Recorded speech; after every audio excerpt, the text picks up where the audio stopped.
Can you hear me now? Yay! Oh, great. Oh, wow. I went on for almost 15 minutes and you guys didn't hear a word I said. I'm sorry. Damn. Yeah, I was going on about it, wasn't I? That's really funny. Well, welcome to Pure Presence. I'm happy to be here with you. I was spending a lot of time talking about prayer. Yeah, we talked among ourselves. Oh, thank you. Thank you. Yeah. And a few weeks ago, Amy said she could not participate any longer, and Bill was going to do something else. Okay. Did maybe Amy did send me a text message or something, but I don't need it now. I'm good. Sarah has her hand up. Sarah, we cannot hear a thing. What's going on? Okay. Yeah, I'm so sorry, you guys. So, what I said initially is that I asked Amy if she could switch Wednesday of next week for Tuesday because I'm going to a family reunion in Texas this Thursday and I won't be back until Tuesday. So I asked her if she could switch Tuesday for Wednesday next week, and she thought I meant today. So Amy is not with us today.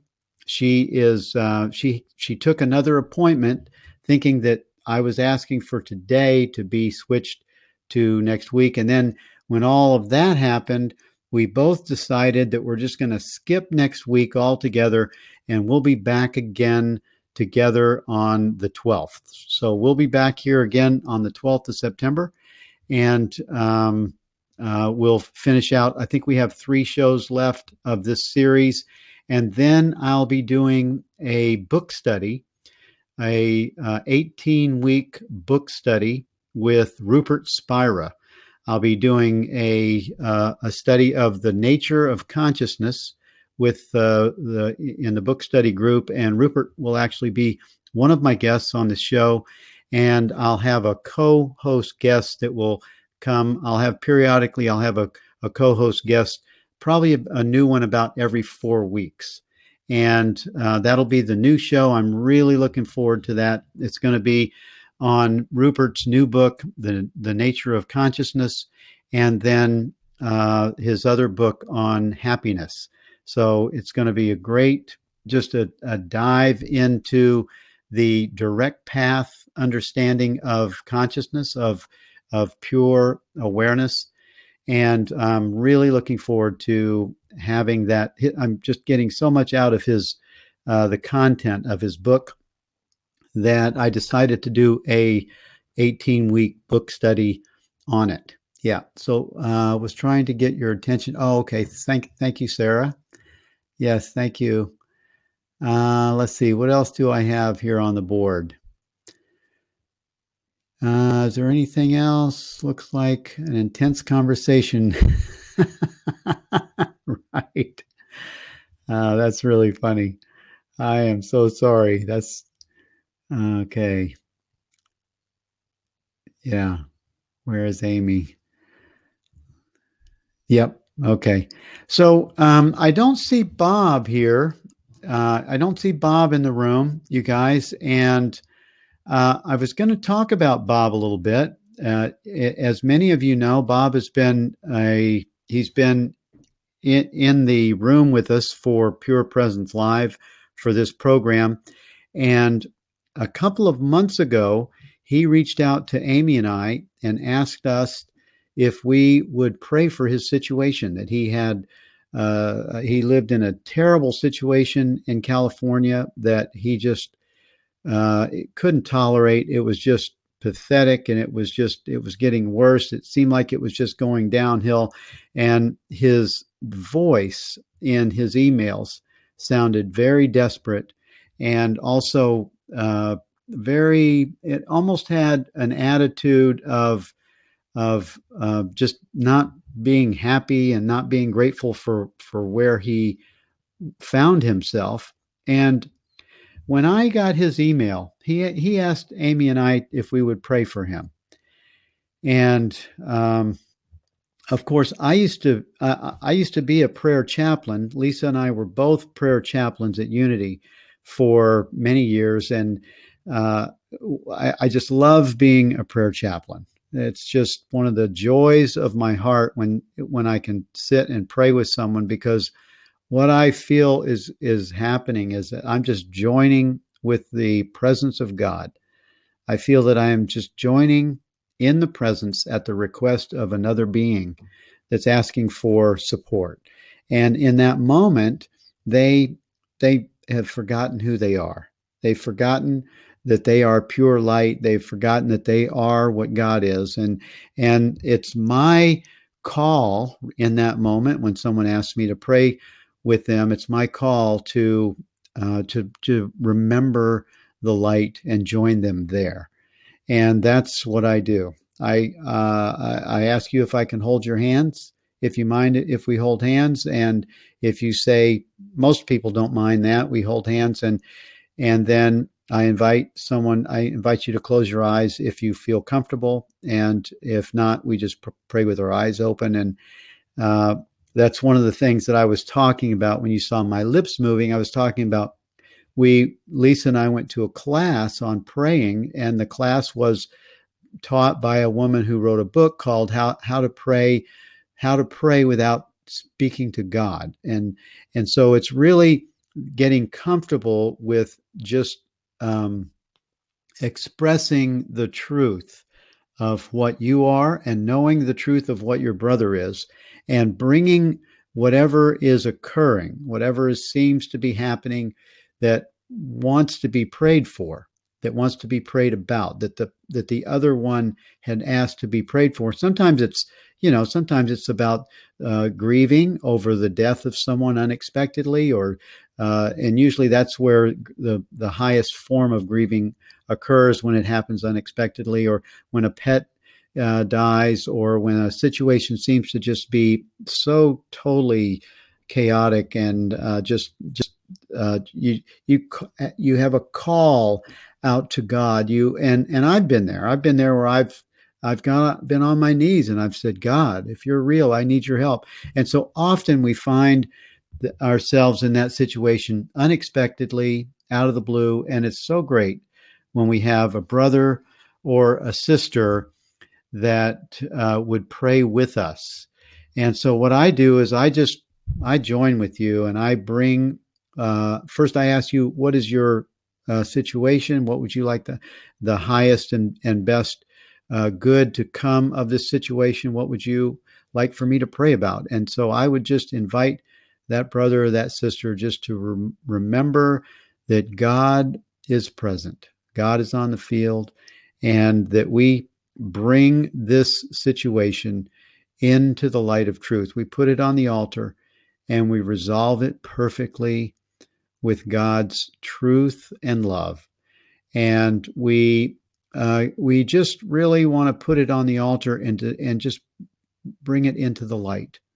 And we want to take whatever belief that is occurring in the brother or sister's mind and their heart. We want to take whatever that belief is, and we want to bring that belief, that circumstance, that grieving, the belief that death is real is one thing, and that death is a terrible thing is another thing, because when we're in that grieving place, all we know is that our friend isn't here anymore, or our pet, or our family member is not here anymore, and it hurts. And in that moment, we want to bring the pain, we want to bring the grief to the altar, so it can be dissolved into the light and replaced with truth, replaced with love. What is that? We are getting up twice. I don't understand the. The book study starts. It will be the first week, Henrik. It will start. Let's see. The last show here will be on the 25th. So it will start on October the 2nd. October the 2nd will start the the new book study uh, telecast, and I'm going to have 18 weeks of the pure nature of consciousness. And Rupert will be one of my guests. I'm hoping he'll be able to be on in the beginning, the very beginning. But I'm looking forward to that book study very much. It's that read is such an experience of going within into the true nature of the self, that I just want to share that with all of you, and we'll share that experience together. There's 18 chapters in that book, and so we'll cover a chapter a week. And it's so deep. I mean, you can read one paragraph and bliss out right into the self-awareness of experience that you are as God created you. And so I'm really looking forward to sharing that experience with whoever registers for that. And what I was talking about for prayer was our dear brother Bob, who is normally here with us for this telecast. He had this situation on his hands where he just was, I mean, he wrote a letter to me that was talking about his landlord and talking about his landlord being, this kind of guy and that. And I'm not going to use curse words on the air because I got in trouble for doing that. I absolutely love curse words. And I really like to use them, but I got in trouble for doing it, so I'm not going to get myself in trouble by using the curse words. But anyway, Bob was talking about his landlord and his situation, and he sent me an email asking me if I would pray for him. And Amy sent me the email, and I said, "Sure, I will. Sure, I'll pray for Bob." And I got his email, and then I emailed him back, and I said, "Bob, I definitely will pray for you, brother." And I just got quiet, and I took all of Bob's words, all of them, and I put them on the altar. I put all of his beliefs, his situation that he found himself in, I put on the altar for him. And I just put it in the light. And then I wrote Bob an email back, and I said, "Bob, I don't know if you'll be able to hear this, but I need you to understand that the universe can't hear you if you're ungrateful. The universe cannot hear an ungrateful heart. It just can't." So I encouraged him that I said, "Bob, you need to be grateful for the circumstances that you have, even though you want them to be different and you really want to live in a different location, you really want a different landlord or a different house, you want to live in a different city, whatever your situation is, it doesn't matter. You must be grateful for the circumstances that you're in, for the universe to bless you in a new situation. You have to, because the universe only knows what you're praying for.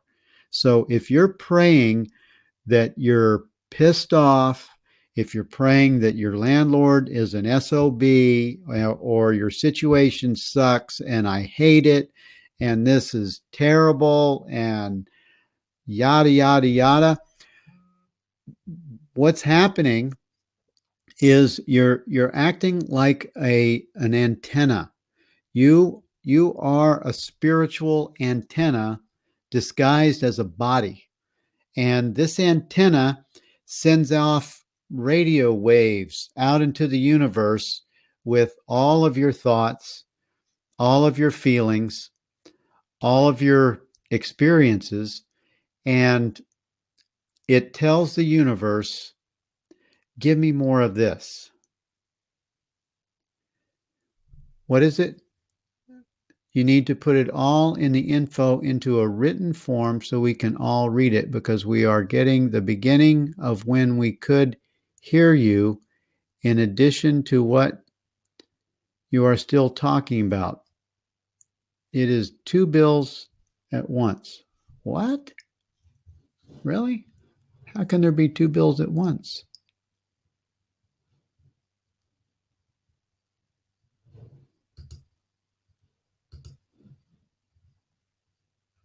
You need a. Okay. Okay, thanks. Okay, good.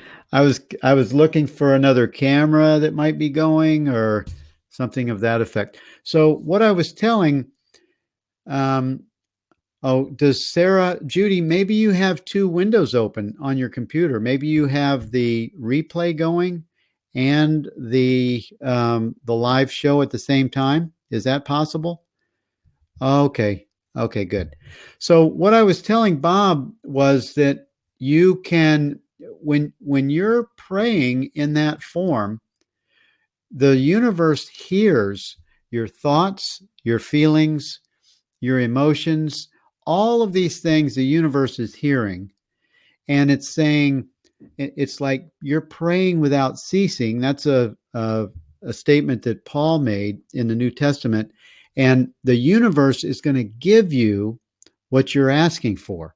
So if you pray that my landlord is an SOB, and this is a piece of this, and this is a piece of that.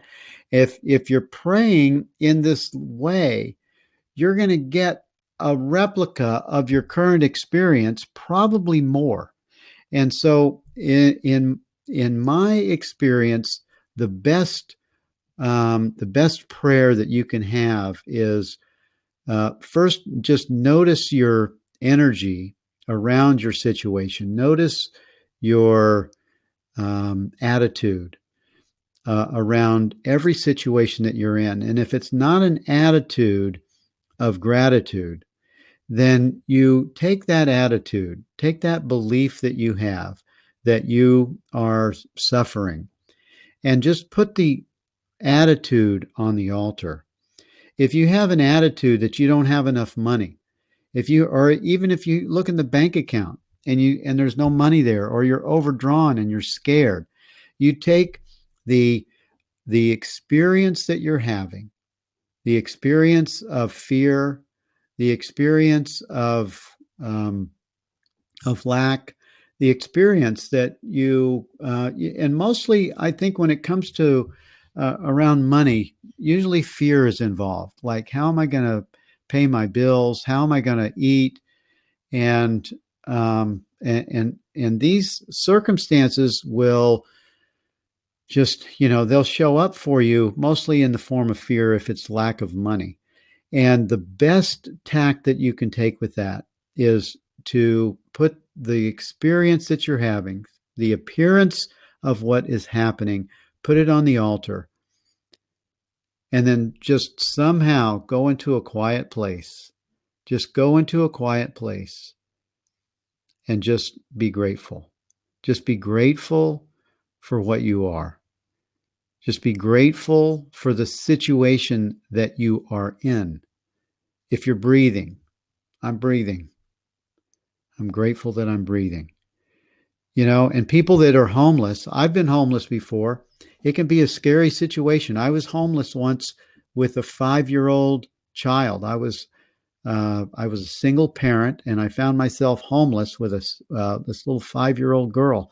And the only place I could find to live was in the back of a warehouse on a mattress down on the floor with, 25 other homeless people.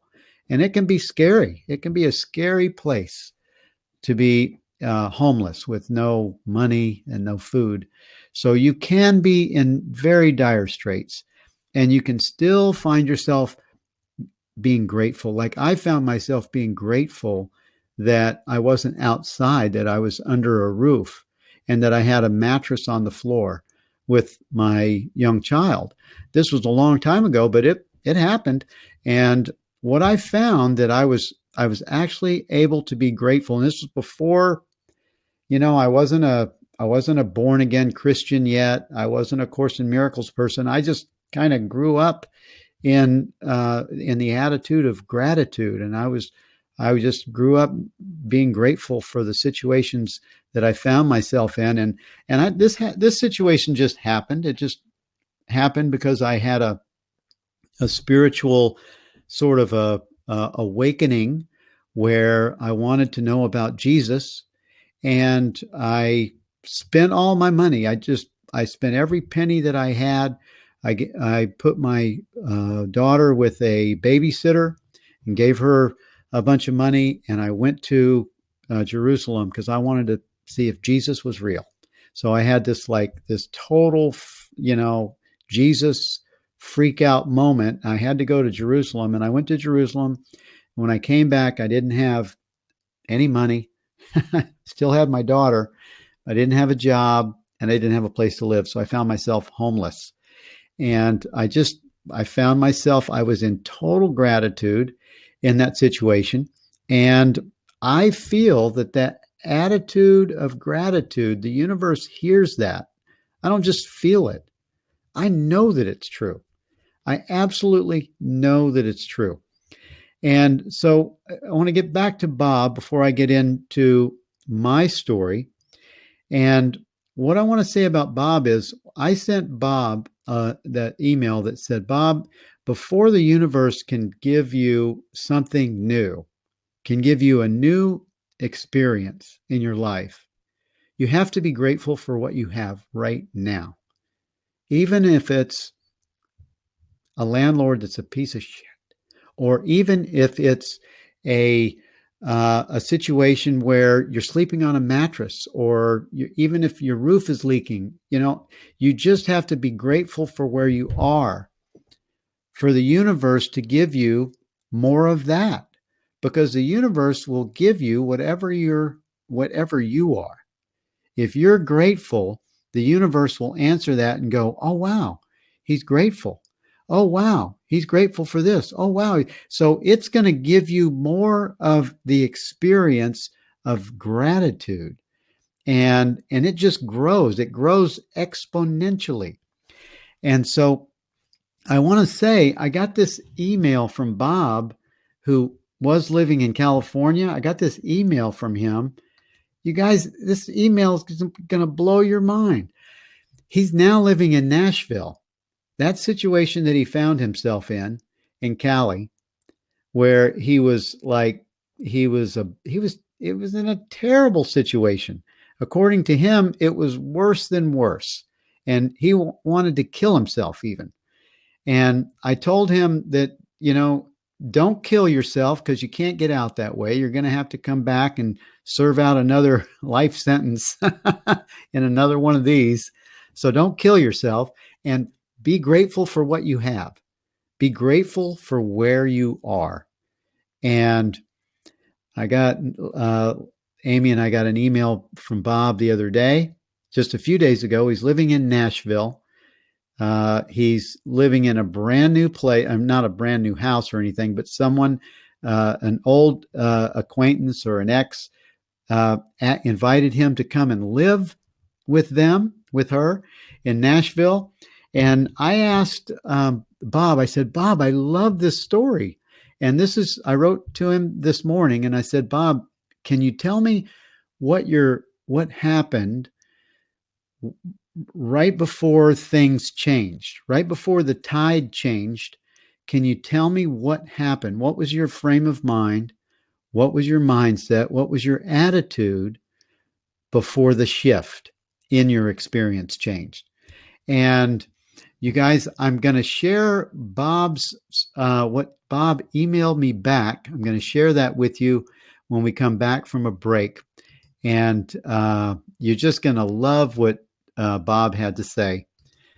So we'll be right back in about a minute, and I'll tell you what Bob's response was. This program is brought to you by the Teachers of God Foundation and Amy Torres, ACIM.com. Both of these organizations have programs to support you in the transformation and awakening experience. The Teachers of God Foundation has the 40-day program that is free, the Guide to 365, ACIM 365, and Living in Purpose 6-month mastery course. Amy Torres has her well-known Working the Workbook course, her new intuitive course, and she does private sessions by appointment. Thank you for joining with us today on this webinar. And now back to Bill and Amy. Hi, everyone. Welcome back. Well, it's not welcome back, Bill and Amy. It's just welcome back, Bill. But I got this email back from Bob just before before I came live on the show, and I asked Bob. I said, Bob, can you tell me what you did? Because this is good. This is really good information for a situation where you're down and out, you're ready to kill yourself, and then all of a sudden, within 2 weeks, you're transported from California to Nashville, Tennessee, and your whole life has changed. So Bob says, absolutely. I can't ask or communicate on your webinars because I wanted Bob to come on live and so he could be right here face to face with us. But he says, I have a tablet and it doesn't work on that platform. Here I was sitting judging people, he said, in the house, sort of fuming. And the observer woke up, he says. And it came into the thought, none of this has happened to me. It just unfolded, and the ego or the self said, see these liars, these a-holes, these junkies. Then a deep feeling in my gut rose up, and it was guilt. I saw in them exactly what I am, a junkie. The effing ego is a junkie. I couldn't have seen it in them were it not residing in myself. Then after allowing the sensations to dissipate, a warm, compassionate feeling arose in consciousness, and I realized my brothers are innocent and just mistaken. I hugged them all, saying nothing before I went out the door.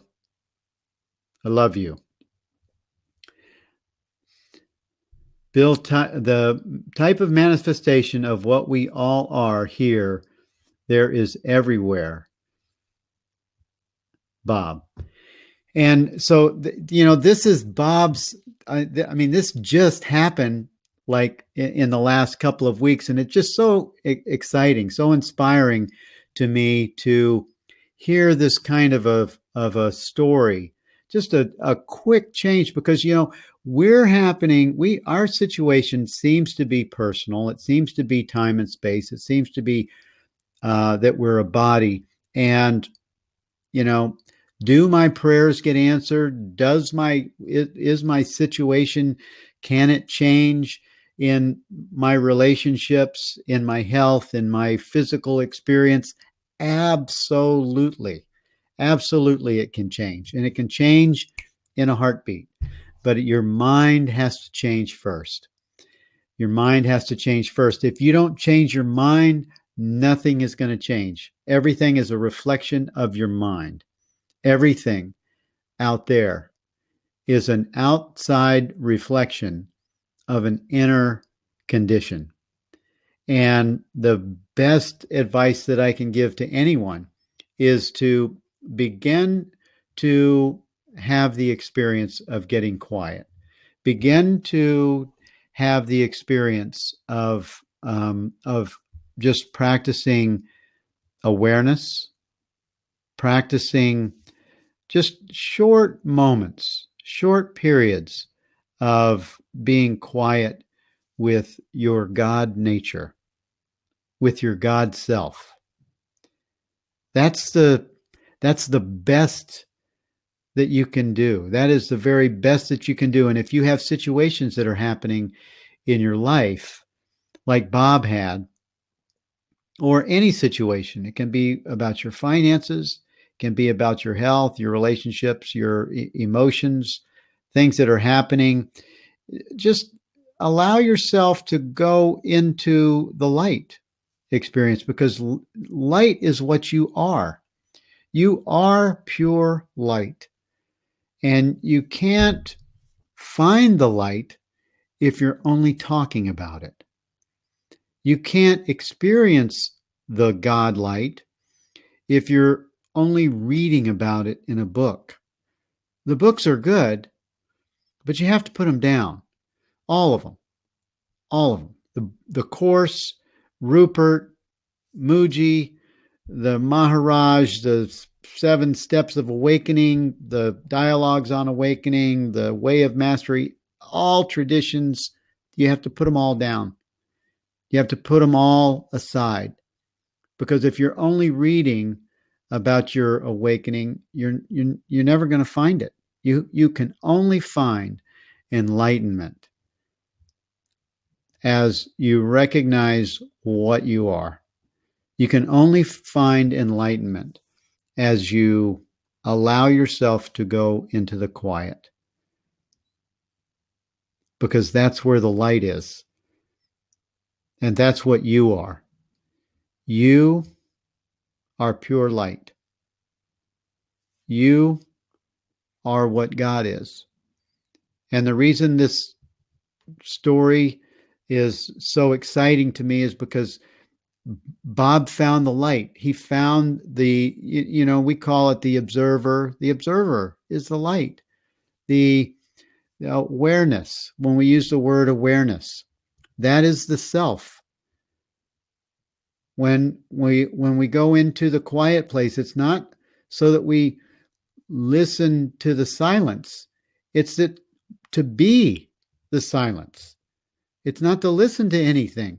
It's when we go into the quiet, we recognize that we are the quiet, that we are the presence, the very presence of the living God. We are what God is. And you can only recognize that from the place of being aware. Being aware of what is aware.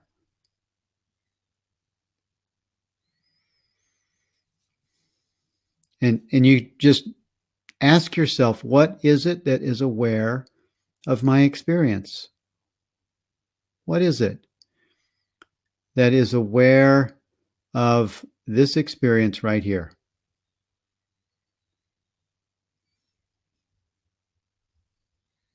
And this is it. This is the whole journey. This is the journey back to the presence of the self. This is the journey to enlightenment, is going to this place of peace and presence. And it's in this place that all of these activities of the mind are they get resolved right there in this place of recognition. In this place of recognition, we bring everything in the sandbox. In the place of recognition of the self, we put our story, we put our beliefs, we put what seems like situations that are intolerable, we put relationships, we put questions that we have.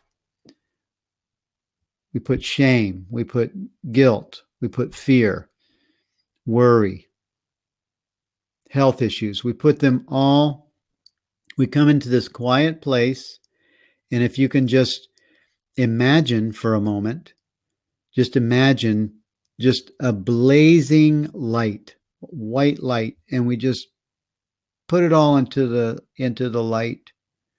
And the light knows what to do. The light knows exactly what to do.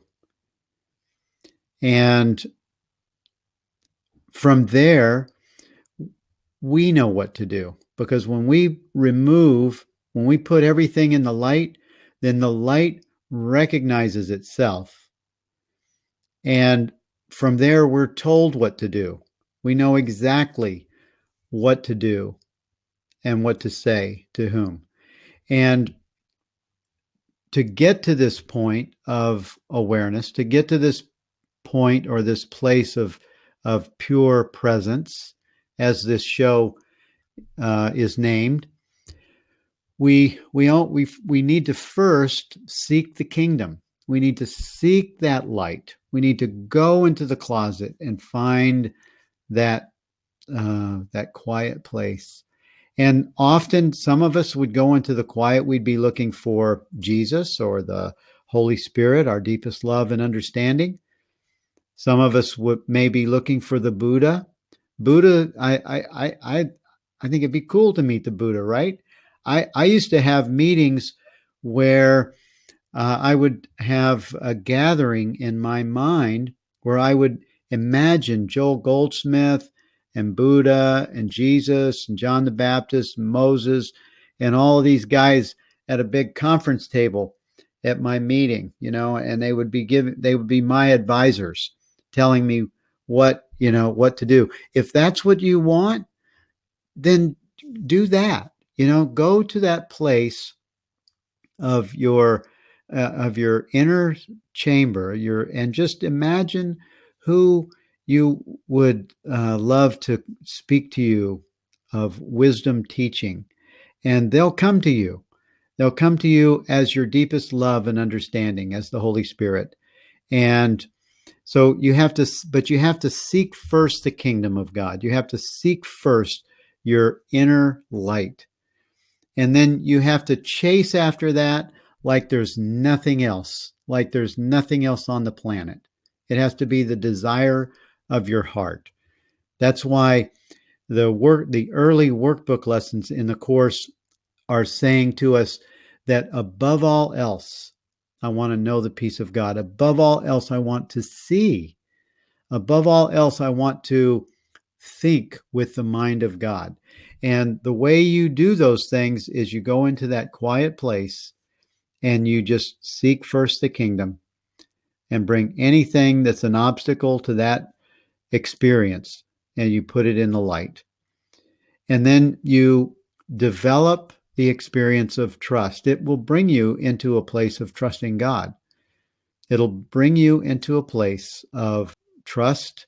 And then you'll start to notice, like our friend Bob noticed, he saw the observer, because you come to a place when you're watching your thoughts, when you're watching your emotions, when you're watching your experience, and you're watching it as an observer in the experience of awareness.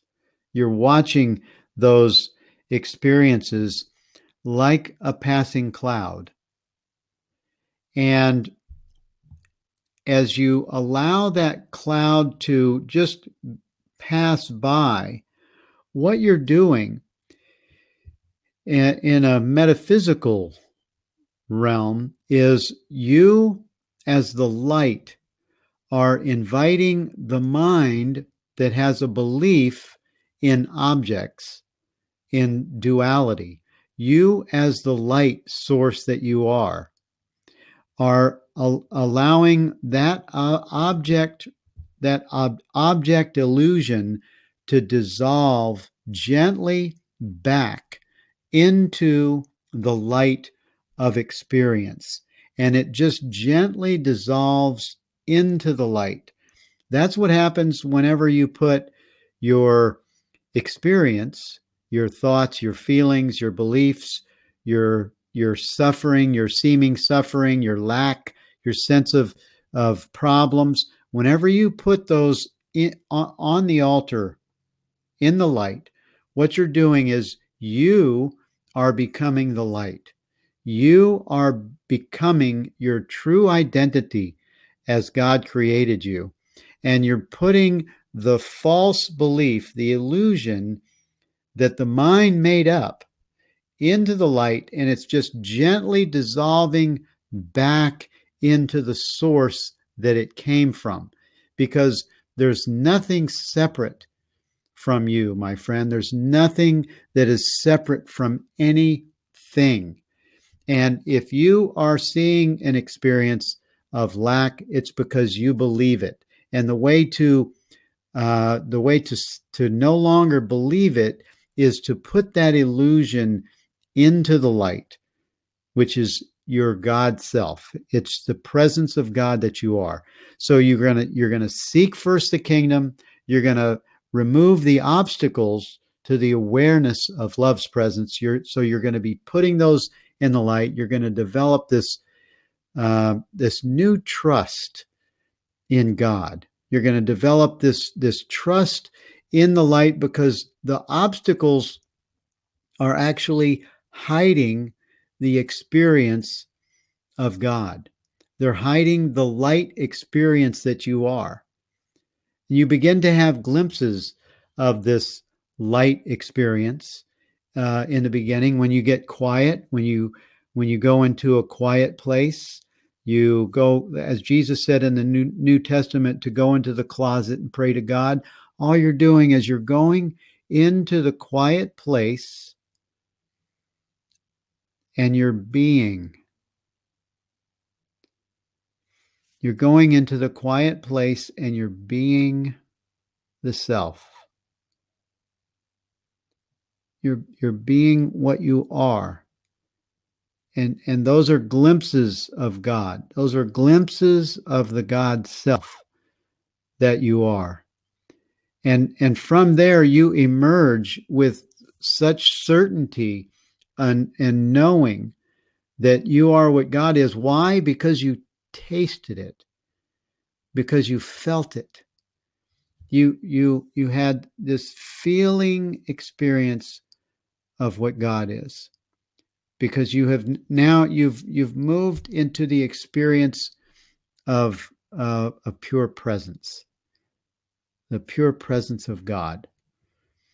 And it's my experience that when I have a situation that's troubling me, or a situation that is where I need to act. It looks like I have choices in my life where I need to make a decision about this, and it's going to affect this, and this.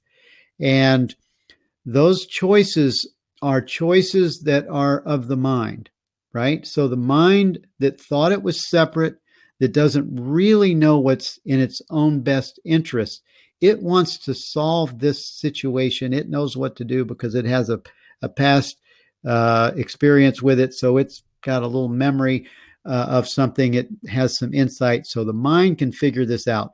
That is the last thing that you want to do with those situations. You want to take all of those seeming choices that you might have, no matter what it is, with money, relationships, health, things, decisions that are money issues, even. Bring those into this quiet place. Bring the question. Okay, I have a question about this. Should I rent my house to this person or not? Should I sell this to this person? Should I buy this? Should I ask this person to marry me? Should I go to the doctor? Should I take this pill? Whatever it is will be answered in the experience of giving it into the light. Because what you're doing is you're removing the obstacles to love's presence, and the illusion is being dissolved in the presence of the light that you are. And from there, only the truth will remain. And you'll come away from the altar. Sometimes you'll say, I know exactly what to do. Other times it'll come later.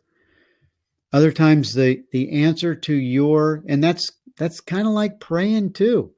That's kind of like praying, but it's really knowing what you are, knowing that you are the light.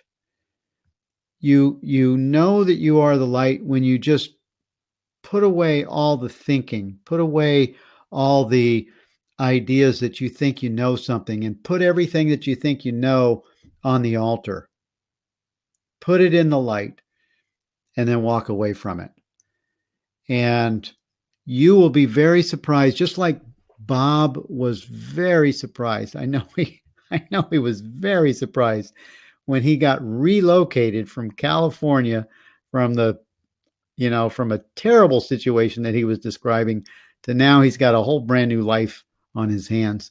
And my recommendation to everyone is to just experience yourself as the light. Experience yourself in the quiet place. You are that. That is what you are. There's no separation in you.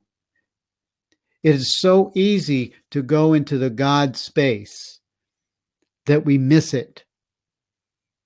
We are the God space, not the chatter, not the voice, but even the voice is, because even the voice is coming from the expression of God, but it knows itself as light.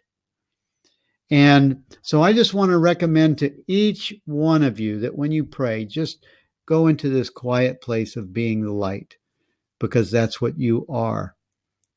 And miracles are seen in the light. Miracles are seen in the light. And light and strength are one. That's what we are. We are the strength of God. We are the light of truth. And I want to thank you all for coming to my show today. Thank you for listening, and for me going off like that. I just, I don't know. I thought I was going to talk about true prosperity, and I did. True prosperity is knowing the self. True prosperity, true abundance. The answer to all of your prayers is found in the light that you are. So just go into the light and be the light that you are. I love you all. Thank you for joining me today on my broadcast, and I'll be back with Amy on the 12th, and the book study starts October 2nd. The book study on the nature of consciousness, Rupert Spira, starts October the 2nd. So I'll see you guys again on October the 12th with Amy Torres, my co-host. Thank you for joining me. I love you. Bye-bye. Bye, everyone.